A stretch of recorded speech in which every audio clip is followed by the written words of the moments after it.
Assalamu alaikum, Muslim Mental Health 2020.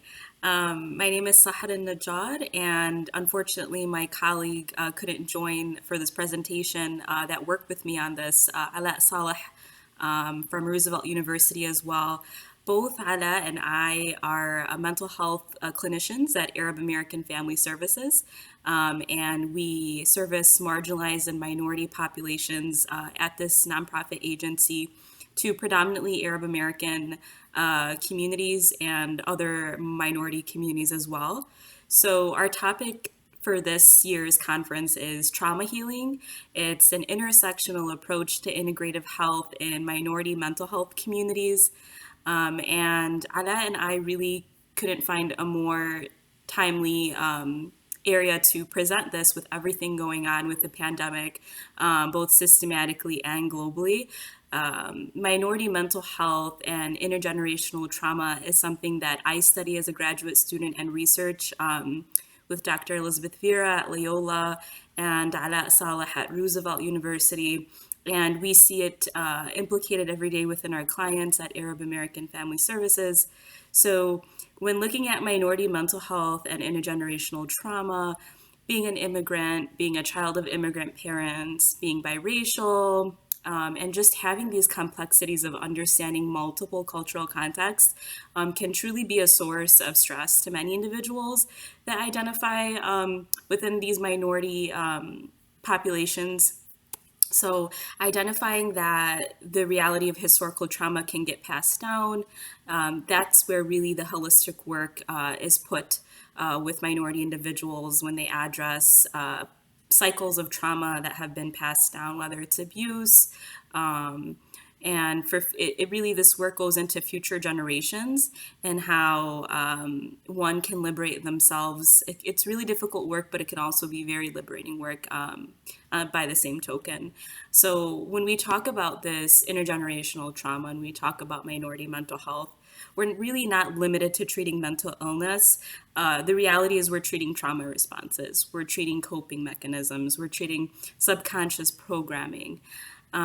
So understanding that when we look at trauma individuals and when we look at those folks who have been traumatized, we look at integrative care. So how do we apply integrative care with this trauma? We see that oppression and privilege is a system of control that is both functional and psychological. Marginalized bodies are often seen as taking up too much space. And we really see this reflected in how often the police and other powers treat minority bodies, and how people treat those with little to no power. So it's important that we really wanted to touch on valuing people and valuing human life also means caring for their mind and their body by all means necessary, irrespective of caste, creed, or color. Experiences of discrimination can lead to development of depressive symptoms, and we've seen that with our marginalized and minority community, with how discrimination really affects folks just for the color of their skin or sexual orientation or cultural, political beliefs, and how that's really, really harmful and can cause harm to a lot of folks. So it's really critical to understand like factors that influence the relationship between experiencing this discrimination and really the lead to depressive symptomology. So how do we expect individuals to heal when systems have re-traumatized them? We ideally need to create systems with treatment environments for that really foster healing and that help vulnerable patients stabilize, recover, and heal. And the goal is when talking about integrative care and trauma is to really truly cultivate that empathy when working with minority individuals. So how do we cultivate empathy and awareness? So when working with integrative care, like I said, it's really important that we cultivate empathy and awareness by understanding that contributing factors of poverty, oppression, and stigma disproportionately impact people of color and other communities. So there's an obvious and evident fear of system that is present when working with minority communities, as there's an unfortunate prejudice and discrimination in the current system that we're fighting to change. These concerns for mental health need to be really addressed with the unique lens in working with these diverse populations that we see. It's imperative that clinicians, counselors, psychologists, psychiatrists anyone in the mental health field continues to develop culturally appropriate interventions and integrating care when seeking to eliminate health disparities. Another way to cultivate empathy is to understand that minority mental health isn't limited to advocating for our clients and continuing this advocacy, but also providing mental health awareness through psychoeducation, through therapeutic intervention, just to name a few. So social advocacy is really important in when tackling on trauma in minority communities. So counseling is one way to provide services to clients from oppressed groups, but it's also limited to the ability to foster change. So engaging in advocacy, prevention, outreach, it's all critical to social justice efforts as it's a collaborative and social action process between the client and the clinician. So social advocacy within the mental health context really refers to any action taken on behalf of the client to assure fair and equitable treatment. And we really wanted to touch on that point because every client should have resources to mental health care. And we see that in the disparities in health within marginalized communities and systems, that unfortunately there's a scarcity within clinicians and mental health care that is readily available to these marginalized communities. Mental health healers and providers engage in advocacy with taking into consideration the impact of oppression and privilege. And so that's really important to understand those factors and how discrimination really impacts the mental health and also the longevity of clients even wanting to stay to get therapy if a clinician does or doesn't understand some of the oppressions and traumas that they've been through. So something really important for Ala and I is social justice, and so that's a driving force in all of our education and as clinicians in our practices at AFS. Social justice approaches when working with minority communities, tying that in with social advocacy. So how do we, now that we talked about social advocacy, how do we tie in social justice and social advocacy? Well, social justice within the mental health context refers to belief that all clients have a right to optimal health and wellness, but there's equitable treatment and fair allocation that should be given to them. Societal advocacy really has played an important role on the development and evolution of counseling profession.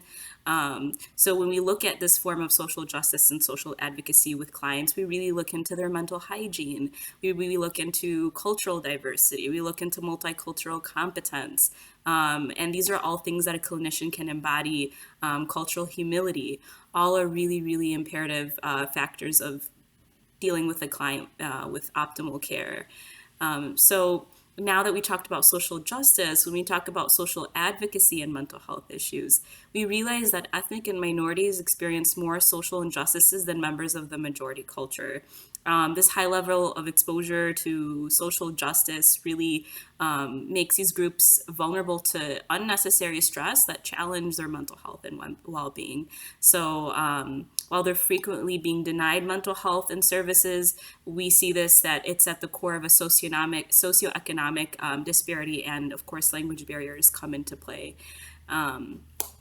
When we look at the social justice and mental health of clients, we also want to tie in privilege and oppression.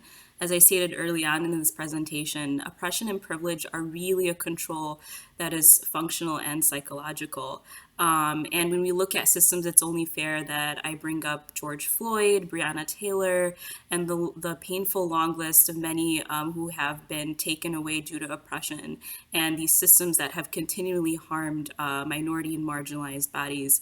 When we talk about minority communities, it could be the LGBTQIA community, it could be SWANA, MENA, Middle Eastern, North African, Black, Latino, Latina, Hispanic, communities, Asian communities. So really a diverse of marginalized communities and groups who really have faced a systematic pain and a long history of privilege and oppression. And we've seen how privilege, folks, the counterparts with privilege, have really hurt those that have come from oppression and harm.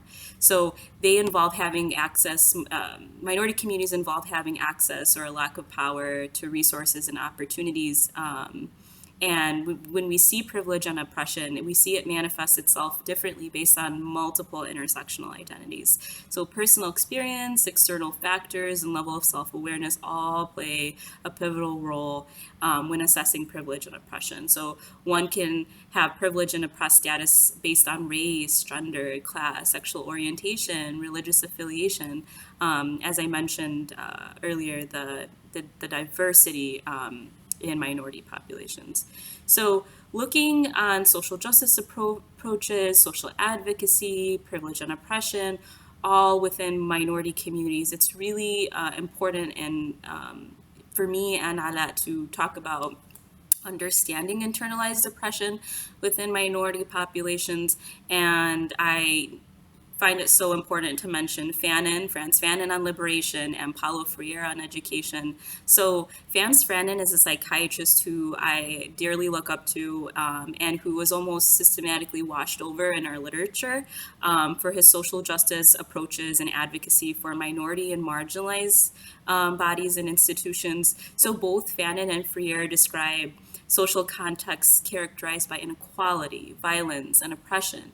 Both see colonial violence as characterized by mental indoctrination and assimilation. So Fanon also recognizes the power of colonial systems and really how mental and cultural indoctrination has been at the forefront when we talk about mental health. Something about Franz Fanon that I really appreciate is his continuity in the literature to tackle on these oppressive symptoms within minority communities, and to also talk about decolonization and to advocate for that. So when we talk about decolonizing therapy and decolonizing academia, Franz Fanon is a huge advocate for that, and in our literature in terms of mental health care. And of course, Paulo Freire on education, since we are coming from places of academia and institutions where we see privilege and oppression really play a huge role on many marginalized and minority students. So moving forward, when we talk about and understand all of this, social advocacy, trauma, privilege and oppression, how do we as mental health professionals become change agents? So tying in us as professionals, as academics, as clinicians, as graduate students, as researchers, how do we tie that in with being a change agent? Well, given the relationship between social injustice and mental health issues, the connection between privilege and oppression is really evident. Counselors must be able to identify and understand the complexities of our clients' multiple identities from these communities. It's imperative that these counselors and clinicians have the knowledge and the skills to address these complex issues really related to a vast array of oppression and privilege, culture, and history. So really the contextual background of a client. It's important that counselors have skills of multicultural competency, multicultural orientation, really interwoven and integrated with social justice approaches. So that's really anything from attitudes, beliefs, knowledge, skills, awareness of cultural values. Assessing one's own biases is something that it's a lifetime journey of learning. And so we constantly are addressing ourselves. So as clinicians, we don't have it all figured out. It's important to continually challenge ourselves to address some of the biases that we may cultivate and that we may foster deep down. And so that's also part of a liberatory work and advancing towards liberation. And it's important to understand that our liberation is really bound up with one another. It's important that we have that orientation and that thought that if our sibling is oppressed or our friend is oppressed or our community is oppressed, that we are not liberated until everyone has the same rights and liberation. And in specificity to when we talk about mental health, that everyone has access to equal and equitable mental health care. So upholding a multicultural orientation, cultivating humility, comfort, opportunity are really all ways that we can be change agents. And even if you're here today at this conference and you're not a clinician or a graduate student or a psychologist or psychiatrist, you can be a change agent by also being just simply a friend, being a sibling, being a sister, a brother, a partner, by educating yourself, by when we see something that's wrong or unjust to speak on it, not to turn a blind eye. So those are all ways that as clinicians we can be change agents for our clients clients, but in our communities, but also as friends and allies to build that relationship and that allyship between our communities.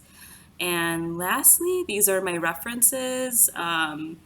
Just a list of scholars and professors that Ala and I dearly look up to and whose work really is at the forefront of this work that we are planning to continue working towards liberation and equal mental health care within minority and marginalized communities and populations. So we want to thank all of these professors and scholars that really have contributed and aided this work to continue throughout these years. Thank you so much for attending, and I hope that this presentation has been of some type of benefit to you and until liberation. Assalamu alaikum.